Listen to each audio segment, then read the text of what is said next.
I dare you to fix me. I'm crossing the line now.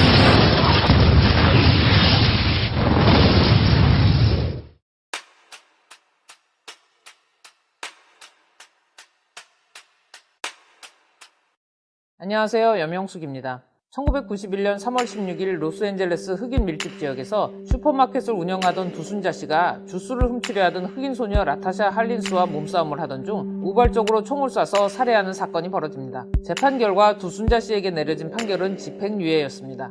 이 판결을 내린 판사는 백인 여성이었고요. 이 사건 2주 전 3월 3일 백인 경찰관 4명이 과속 운전을 한 흑인 남성 로드니 킹을 차에서 끌어내린 뒤 무차별 폭행한 사건이 발생했습니다. 이를 우연히 촬영한 시민에 의해 폭행 장면은 방송에 공개되고 경찰관들은 폭행 혐의로 기소되었습니다. 그 다음에 1992년 4월 29일 로드니 킹 재판 당일 주로 백인들로 이루어진 배심원들에 의해 가해 경찰관 3명은 무죄, 1명은 평결 유보라는 판결이 내려지죠. 가뜩이나 앞선 두순자 씨 사건 판결 때문에 분노에 차 있던 흑인들은 로드니 킹 판결 소식을 듣고 거리로 나와 시위를 시작했고 이내 폭동으로 변하였습니다. 격분한 흑인들이 거리로 뛰쳐나왔고 LA 곳곳에서 방화와 약탈이 시작됩니다. 흑인들은 백인 운전자들을 차에서 끌어내려 구타했으며 상점들을 약탈하기 시작했습니다. 천사의 도시 LA, 총기를 소유할 수 있는 미국에서 흑인들의 광기 어린 집단 폭동이 일어나자 도시 전체가 패닉에 빠지고 약탈과 방화, 폭행, 총격 사건으로 인해 무법천지가 됩니다. 폭동 초반, 경찰들이 어설프게 진압을 시도했다가 중무장한 흑인 숫자가 워낙 많다 보니 오히려 경찰들이 개 털리게 되고 이 결과 LA 중심부는 흑인들이나 아랍계가 아니면 감히 돌아다니지도 못하는 상황에 놓이게 됩니다. 까딱 잘못하면 총 맞아 죽거나 집단 구타로 맞아 죽게 생긴 거예요. 점포들 싹 털리고 활활 불탄 건 당연한 거고 총 63명이 사망하고 2,300여 명이 다치고 약 10억 달러, 한화 1조 원 상당의 재산 손실이 발생합니다. 한인 사회만의 피해는 최종적으로 최소 3억 5천만 달러, 손실된 점포수만 2,300여 개로 집계됩니다. 흑인들의 분노가 로드니 킹 사건으로 폭발했으나 그 화살이 경찰과 공권력으로 향할 것을 우려한 미국 사회와 언론은 1년 전 벌어진 두순자 씨 사건을 집중 보도합니다. 언론을 이용해서 미국 사회의 고질적인 흑인 차별 문제는 숨기고 마치 흑인들을 깔보고 무시한 한인 상인들 때문에 일어난 것처럼 정말 미친 듯이 언론에 도배를 해요. 한인 탓이다. 한인 상인들이 흑인들을 멸시했기 때문이다. 그래서 골문 게 터진 거다. 분명 로드니 킹 사건은 백인과 흑인의 인종차별 사건이었는데 미국의 메이저 방송사들이 두순자 씨 사건으로 인해 LA 폭동이 일어난 것처럼 프레임 전환을 시도합니다. 이 프레임 전환은 대성공을 거둡니다. 이제 분노의 화살은 백인이 아닌 한인 사회로 집중됩니다. 한인들이 이렇게 피해를 본 이유 중 하나가 언론 때문이라고 말씀드렸어요. 다른 이유도 알아야겠죠? 폭동이 일어나고 경찰들, LAPD가 한인타운에 들어왔어요. 와, 경찰이 왔구나. 살았다. 이제 우리는 안전하겠다. 그런데 믿을 수 없는 상황이 펼쳐져요. 총격전이 벌어지자 경찰들이 한인타운에서 도망을 친 겁니다. 중무장 경찰이 재차 투입되지만 이들은 백인 거주지만 보호합니다.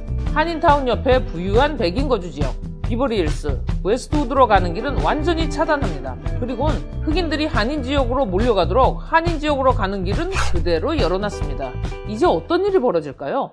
실컷 두드려 맞고 믿을 구석 없는 우리 할아버지들, 아버지들, 삼촌들이 이제 어떻게 했을 것 같습니까? 예전 우리 조상들이 어떻게 했나요? 무기가 없으면 짱돌이라도 들고 칼이 없으면 낫이라도 들고 수많은 적 선단을 앞에 두고도 고작 12척의 배로 싸워오셨죠?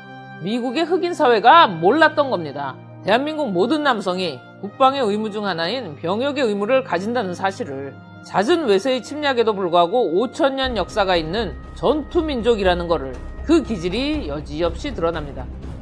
형, 저 새끼들 그냥 갔어. 경찰들 다 도망갔다고. 무기고 열어. 모조리 씹어먹어줄게. 코리아타운을 중심으로 한인들이 자체 군대를 조직하기 시작합니다. 한인타운 소집 4시간 만에 지휘체계가 완성됩니다.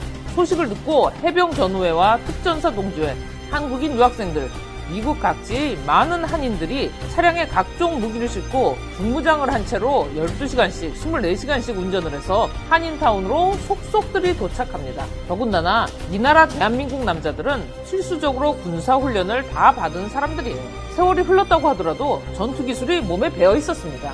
자유를 박탈당한 채로 가장 피 끓는 시절, 그 젊음을 대가로 얻은 바로 그 전투 스킬과 전우회, 월남전 참전용사와 해병대 전우회, 특전사 동주회를 중심으로 군대에 다녀온 남성들, 그러니까 예비군이죠. 이분들이 소집되어 특기에 따라 보직이 분배되고 한인의 소집 단 이틀 만에 군대 형태의 집단이 순식간에 탄생합니다. 이들은 한인들을 대상으로 총기 사용 방법을 집중 교육시키고 건물 옥상마다 모래자루를 쌓아서 진지를 구축, 저격병들을 배치하였으며 코리아타운 각 매장 앞에도 모래자루를 쌓아서 진지 구축과 바리케이드를 설치해서 폭도들의 진입을 차단합니다. 해병 전후에 특전사 동지회의 지시와 명령에 따라 한인 1세대인 할아버지들까지 일사불란한 그야말로 현역 시절 군인들의 모습을 보여줍니다. 그리고 할머니와 어머니들은 총탄이 날아다니는 과정에서도 방어대들의 식사를 위해 음식 광주리를 머리에 이고 달려나갑니다.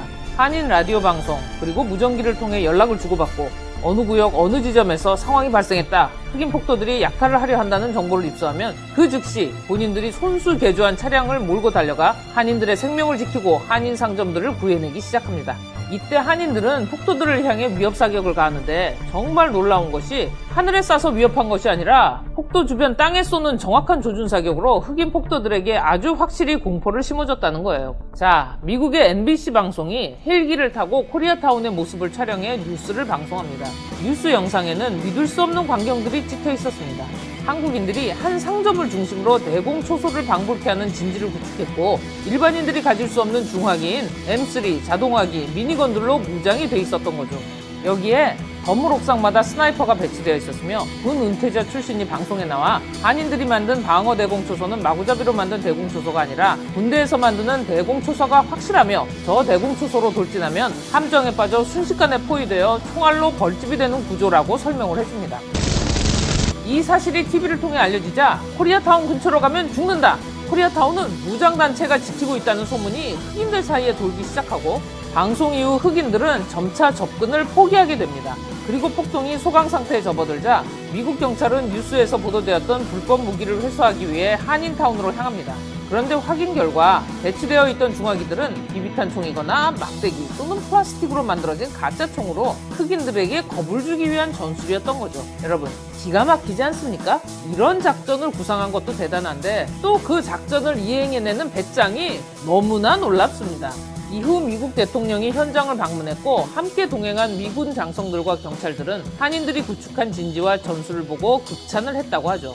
평범한 국민에게 총자루를 쥐어줬을 때 그 즉시 정밀 사격이 가능한 몇 안 되는 국가, 지극히 평범한 아저씨들이 대한민국 예비역들의 저력을 보여준 겁니다.